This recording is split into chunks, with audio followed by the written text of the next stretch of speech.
6 अक्टूबर साल 2015 CIA के head John ब्रेवन को एक अननोन नंबर से कॉल आती है। Hello? John Brennan? Who is this? You're a f***ing loser. Who is this? How did you get this number? What do you want? I don't want anything. Why are you doing this? We want you to stop bombing the Middle East. दुनिया के सबसे powerful इंसान को ये call करने वाला London में बैठा 15 साल का एक बच्चा था जिसका इंटरनेट नेम क्रैकर था। और इस काम में ये बच्चा अकेला नहीं था बल्कि इसका एक फ्रेंड भी था और इन दोनों ने मिलकर दुनिया की सबसे पावरफुल सीक्रेट एजेंसी CIA को कहीं मुंह दिखाने लायक नहीं छोड़ा था।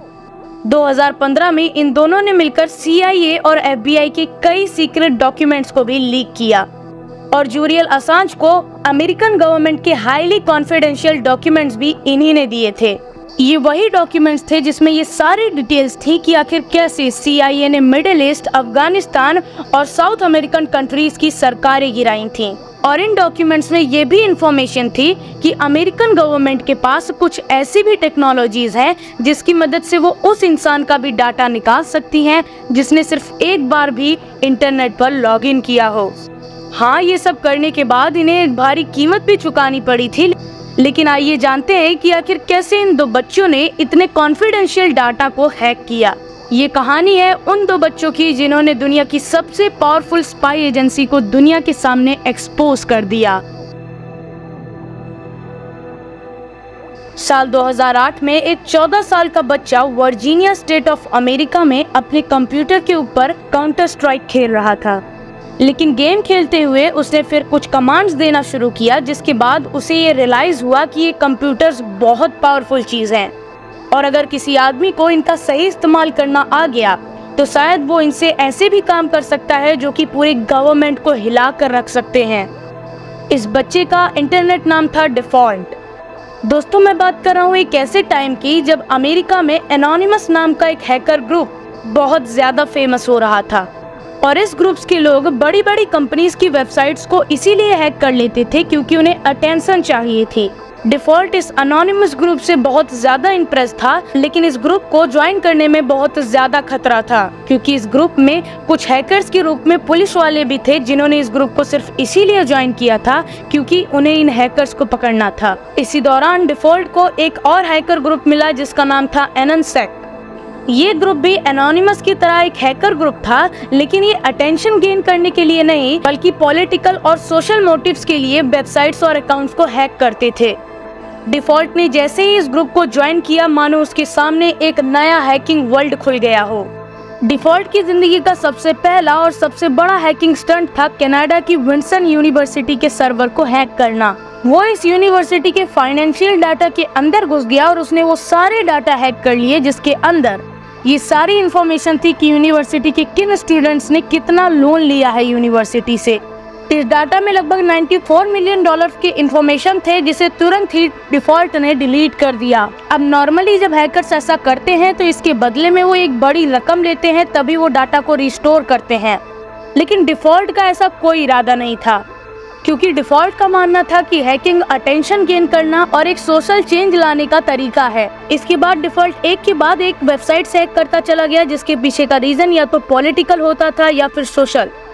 ये साल था 2013 का जब डिफॉल्ट ऑलरेडी एक प्रोफेशनल हैकर बन चुका था। डिफॉल्ट को क्रिप्टो करेंसीज में भी बहुत ज्यादा इंटरेस्ट था, इसीलिए उसने एक ड्राइव के अंदर 1000 बिटकॉइंस को कलेक्ट कर रखा हुआ था जिसकी आज की डेट में कीमत लगभग $66 मिलियन होती है। अब इस कहानी में एंट्री होती है एक 29 साल के CIA कॉन्ट्रैक्टर की। मई 2013 ये कॉन्ट्रैक्टर अपने घर के एक रूम में बैठकर काफी देर से कुछ सोच रहा है क्योंकि इसके हाथ एक सीक्रेट फाइल लगी है जिसके अंदर साफ साफ ये लिखा हुआ है कि US गवर्नमेंट के पास एक ऐसी टेक्नोलॉजी है जिसकी मदद से वो चाहे तो किसी भी आदमी को ट्रैक कर सकती है अगर उसने एक भी बार इंटरनेट पर लॉगिन किया हो और उसका कंप्यूटर इंटरनेट से कनेक्टेड हो। तो ये चीज गवर्नमेंट के लिए तो बहुत ज्यादा बेनिफिशियल थी, लेकिन अगर एक दूसरे पॉइंट ऑफ व्यू से देखा जाए तो ये लोगों की प्राइवेसी के सख्त खिलाफ था। बिकॉज ऑब्वियसली किसी भी आदमी के ऊपर निगरानी करना बिना उसकी जानकारी के बहुत गलत बात होती है। अब इस आदमी के नजरिए से ये एक बहुत बड़ा ह्यूमन वायलेशन था, इसीलिए इसे किसी भी हद में रोकना जरूरी था। लेकिन उसे ये भी पता था कि अगर वो अमेरिका में रहकर इस सारी चीजों को लीक करेगा तो उसके ऊपर कॉन्फिडेंशियल डाटा लीकेज का केस चलेगा, जिसकी वजह से उसे सारी जिंदगी जेल में बितानी पड़ेगी।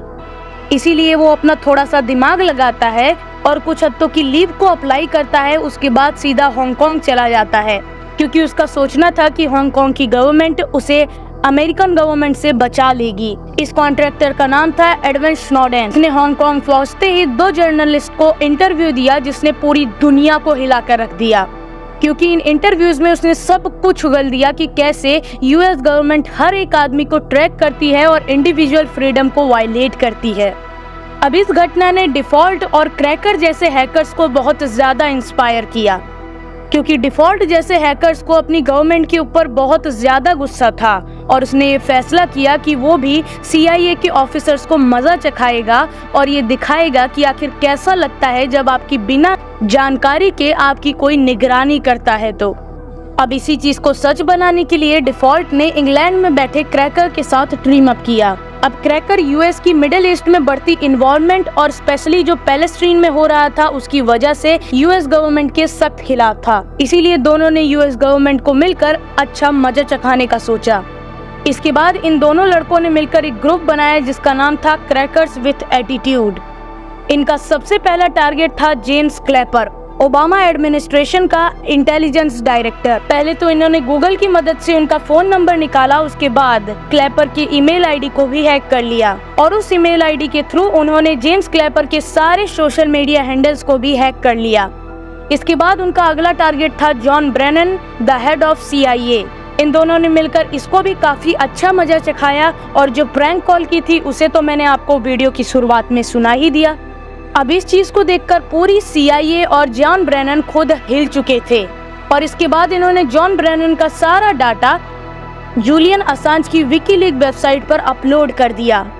अब जूलियन असांज के पास CIA का सारा कच्चा चिट्ठा था, इसीलिए साल 2015 में उन्होंने इस डाटा को पब्लिक भी कर दिया। अब इसकी वजह से CIA को $1.5 मिलियन के डैमेजेस भरने पड़े, बहुत से अच्छे एजेंट्स अंडरग्राउंड हो गए, बहुत से लोगों को रिजाइन भी देना पड़ा और बेइज्जती तो बहुत ज्यादा हुई। लेकिन ये दोनों यहीं पर नहीं रुके, इन्होंने FBI के डेटाबेस से लेकर के द डिपार्टमेंट ऑफ जस्टिस तक की वेबसाइट को हैक किया और उनका सारा कॉन्फिडेंशियल डाटा भी लीक कर दिया। ये यूएस गवर्नमेंट के लिए बहुत ज्यादा शर्मनाक समय था। अब इसकी वजह से इन्हें ये तो पता चल चुका था कि CIA और गवर्नमेंट इनके पीछे जरूर आएगी, इसीलिए इन्होंने अपने आप को हाइड करने का बहुत अच्छा तरीका खोज निकाला था। ये हर 5 मिनट में प्रॉक्सी को चेंज कर देते और IP को स्विच कर देते ताकि इनकी करेक्ट लोकेशन को कभी ट्रैक ही ना किया जा सके। ये सभी चीजें चल ही रही थी, लेकिन इसी के बीच क्रैकर से एक बहुत बड़ी गलती हो जाती है जिसकी वजह से उन्हें पकड़ लिया जाता है। दरअसल एक दिन क्रैकर खुशी की वजह से नशे में अपने दोस्तों के साथ पार्टी कर रहा था और अचानक से टीवी पर यह न्यूज आती है कि क्रैकर्स विथ एटीट्यूड नाम का एक ग्रुप किस तरह से CIA और अमेरिकन गवर्नमेंट को हिलाकर रख दे रहा है। बस अपनी वाहवाही के चक्कर में क्रैकर ने ये अपने दोस्तों से बताया कि ये जो ग्रुप है ये मेरा ही है।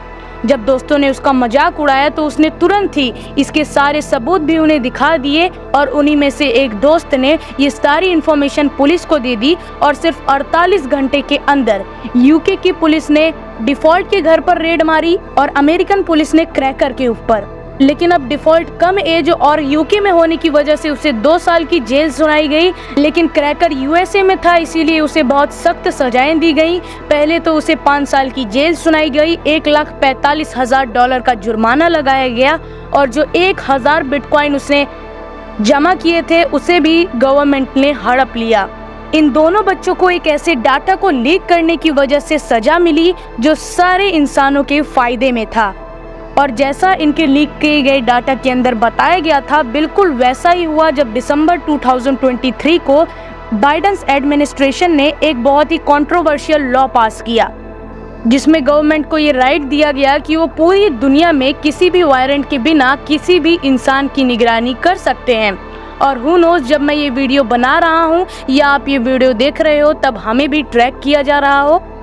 लेकिन मेरा सवाल बस यही है कि क्या ऐसा कोई डाटा लीक करने पर इतनी सख्त सजा मिलनी चाहिए जो इंसानों की हित में हो, जो सरकार की गलत कामों को एक्सपोज कर रही हो। अब इस पॉइंट ऑफ टाइम पर मुझे एडविन स्नोडेन की एक लाइन याद आ रही है, When exposing a crime is treated to be a committing a crime, then you are ruled by a criminals. तो इस बारे में आपकी क्या राय है, मुझे नीचे कमेंट्स में ज़रूर बताइएगा। और आज की वीडियो में बस इतना ही। अगर वीडियो पसंद आई हो तो वीडियो को एक लाइक कर दीजिए, चैनल पर नए हैं तो चैनल को सब्सक्राइब कर दीजिए। तो मैं मिलता हूँ आपसे किसी और वीडियो में किसी और नए टॉपिक के साथ। तब तक के लिए जय हिंद।